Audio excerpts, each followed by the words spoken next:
Shalom, selamat pagi jemaat yang terkasih di dalam nama Tuhan Yesus Kristus.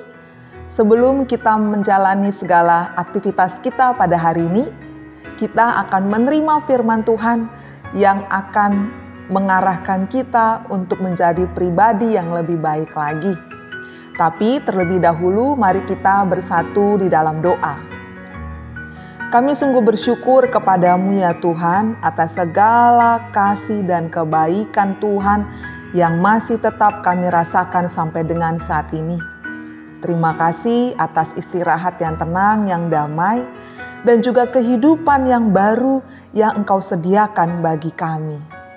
Sebelum kami menjalani segala aktivitas kami pada hari ini, kami hendak menerima akan firman-Mu yang akan menguatkan kami dalam menjalani kehidupan ini untuk kami tetap hidup di dalam Tuhan.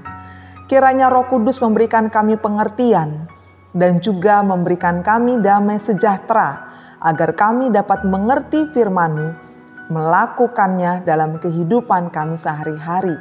Dalam nama Tuhan Yesus kami memohon kepadamu. Amin. Jemaat terkasih di dalam nama Tuhan Yesus Kristus, firman Tuhan yang akan kita renungkan pada hari ini yaitu hari Sabtu tanggal 9 April tahun 2022 terambil dari 1 Timotius pasal 1 ayat 3. Demikian bunyinya. Tujuan nasihat itu ialah kasih yang timbul dari hati yang suci, dari hati nurani yang murni, dan dari iman yang tulus ikhlas. Sekali lagi, tujuan nasihat itu ialah kasih yang timbul dari hati yang suci, dari hati nurani yang murni, dan dari iman yang tulus ikhlas. Demikian firman Tuhan. Saudara terkasih, hampir di setiap pertandingan olahraga yang disaksikan baik secara langsung maupun melalui media massa, pasti ada 1 atau 2 orang yang ditunjuk untuk menjadi komentator pertandingan. Hanya saja, tidak jarang komentator itu tampak seperti lebih pintar daripada pemainnya sendiri, bukan? Mereka bisa memberikan nasihat apapun kepada pemain agar pemainnya itu bagus. Harusnya begini, harusnya begitu.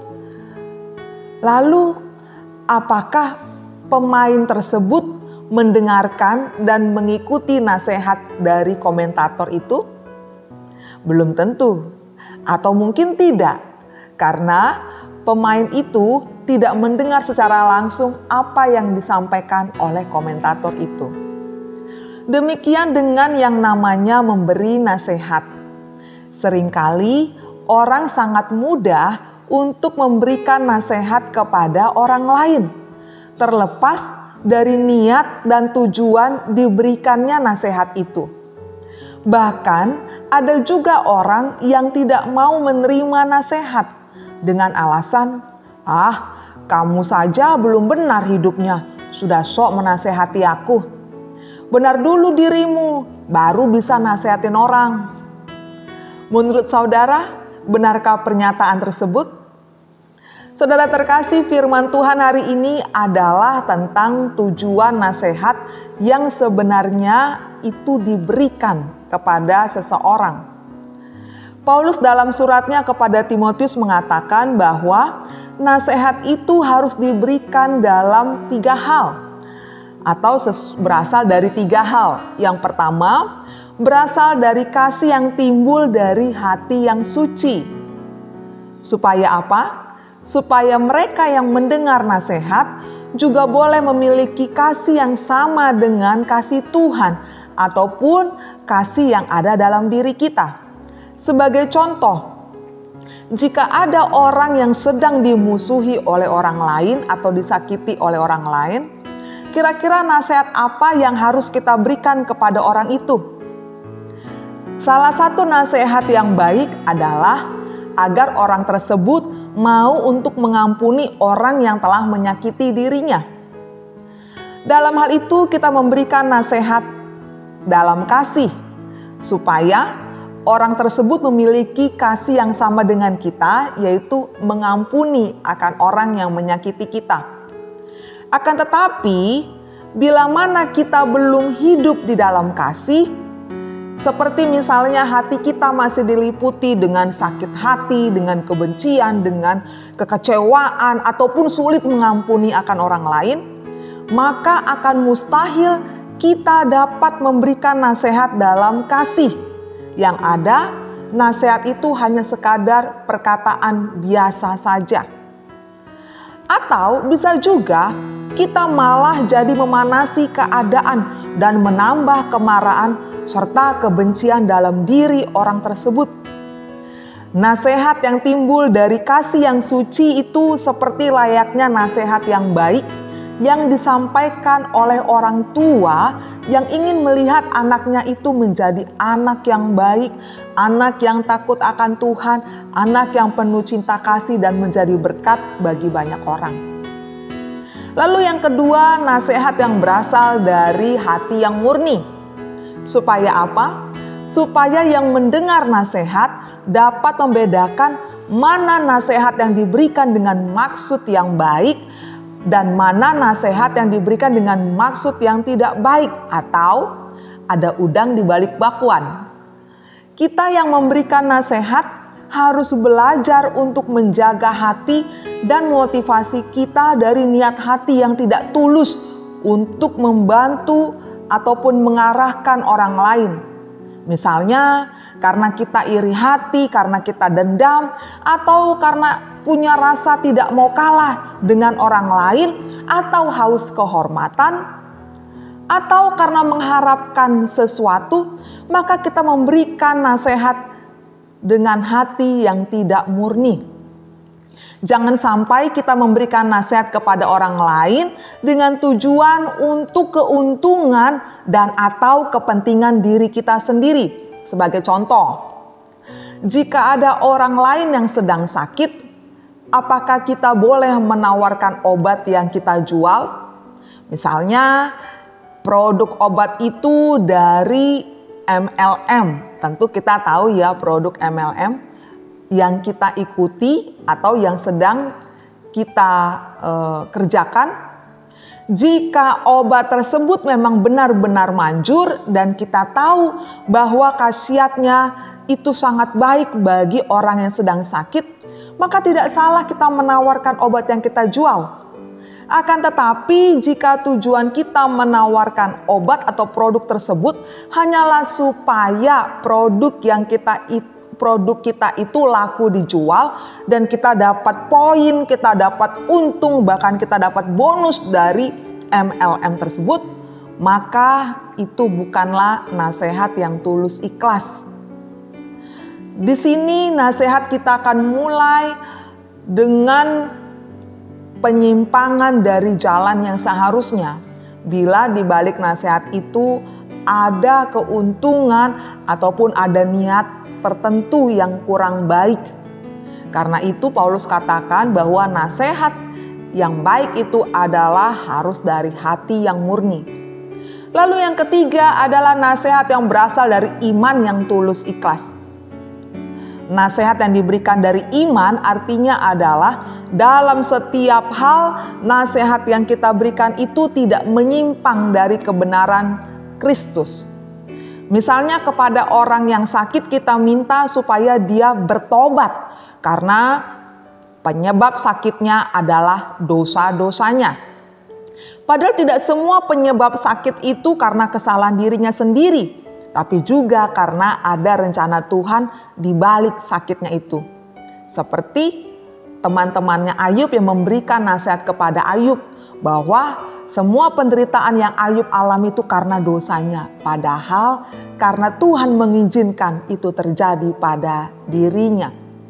Nasihat yang diberikan harus dari iman yang benar. Sehingga orang yang mendengar dan melakukan nasihat tersebut semakin beriman kepada Tuhan. Semakin tenang hati, semakin tenang atau damai pikirannya. Dan bukan justru meninggalkan akan Tuhan. Lalu saudara, apa akibatnya bila nasihat yang kita berikan itu tujuannya tidak benar? Ya, akibatnya mereka baik yang mendengar akan nasihat kita ataupun kita yang memberikan nasihat akan tersesat dalam omongan yang sia-sia. Dan yang ada hanyalah perdebatan tanpa akhir, itu ada dalam ayat selanjutnya. Kemudian terciptalah suatu omongan ataupun perkataan yang sia-sia antara kedua belah pihak.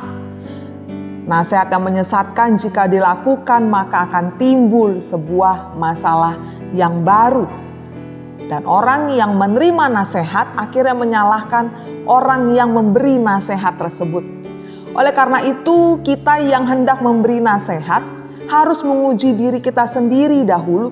Apakah tujuan kita memberi nasihat kepada orang lain itu sudah benar atau tidak?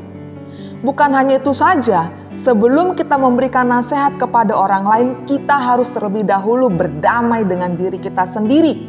Sebelum kita meminta orang lain berdamai dengan orang lain ataupun berdamai dengan dirinya sendiri. Sama halnya dengan ketika seorang anak yang sulit sekali bergaul dengan temannya ditanya oleh gurunya begini, "Kamu ingin teman yang seperti apa?" Jawabnya, teman yang baik, teman yang bisa bekerja sama, teman yang tidak suka ngebully, teman yang bisa menerima akan dirinya. Lalu gurunya bertanya lagi kepada muridnya itu, "Sudahkah kamu menjadi seorang teman seperti yang kamu inginkan itu?" Saudara terkasih, itu hal memberi nasihat. Tapi bagaimana dengan kita yang menerima nasihat? Bagaimana sikap kita ketika kita menerima akan nasihat? Apalagi bila mana itu diberikan dari orang yang lebih muda dari kita atau kurang yang berpengalaman dari kita. Tapi hendaknya kita tetap menerima nasihat itu dengan baik dan ucapkan terima kasih. Pun bila mana orang yang memberi nasihat itu belum tentu baik hidupnya sesuai dengan apa yang dia katakan. Ya kita ucapkan saja terima kasih.